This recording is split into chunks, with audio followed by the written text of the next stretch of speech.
Okay. குறிப்பாக இந்த பிளவு நடந்திருக்கு. ஒரு 17 பேர் வந்து எடப்பாடியார் கிட்ட இருக்காங்க. ஒரு 30 பேர் வந்து எஸ்பி வேலுமணி அவர்கள் பின்னாடி இருக்காங்க. இதுக்கு பின்னாடி பாஜகவுடைய ஹேண்ட் இருக்கா? கண்டிப்பா இருக்கு. கண்டிப்பா இருக்கு. இது வந்து இப்போ நீங்க எல்லாம் என்ன நினைப்பீங்கன்னா, இப்போ இவங்க சொல்லப்போற ரீசன் என்ன தெரியுமா? எடப்பாடி திமுகவிடம் அதிமுகவ பணயம் வைக்க பார்த்தாரு. இது வந்து ஒரு குற்றச்சாட்டு.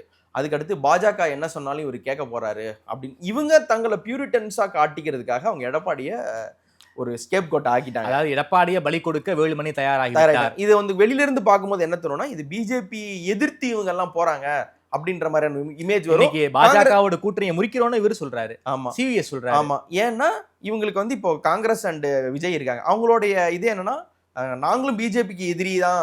டிஎம்கேவோட நாங்க பெரிய எதிர்ப்பு மனநிலை கொண்டவர்கள் தான்ன்றது வந்து தாவேக்காவுடைய கரண்ட் நரேட்டிவ்க்கு ஹெல்ப்ஃபுல்லா இருக்கு. அது காங்கிரஸ் வேற கூட வச்சிருக்காங்களா? இப்ப பிஜேபி இருக்கிறத விட்டுட்டு இவங்க வராங்கன்ற நரேட்டிவ் தான் பிஜேபிக்கு வேணும். இவங்கள அனுப்பி வைக்கிறதே பாஜக தான். அது வந்து உங்களுக்கு அதுல எந்த டவுட்டுமே தேவை கிடையாது. ஏடிஎம்கேவை டிஸ்மேண்டில் பண்றது பிஜேபி தான். ஓகே. இவங்களுக்கு எங்க எஸ்பி வேலுமணி வந்து நீங்க ஒரு நாளுமே வந்து அவர் ஒரு கோர் ஏடிஎம்கே லீடர்னு நீங்க சொல்றதை விட அவரு பாஜகவுடைய நேரடி ஹேண்ட்லர். அந்த ஏடிஎம்கேவை ஹேண்டில் பண்றதுக்கு ஏதாவது ஒரு பிளான் ஃபெயில் ஆயிருச்சு, எடப்பாடி இல்லைன்னா இது இவர் தான் டேக் ஓவர் பண்ணணும், ஒரு ரெபல்லியஸான ஒரு ஆளா ரெடி பண்ணி வைக்கணும்ட்டு பாஜக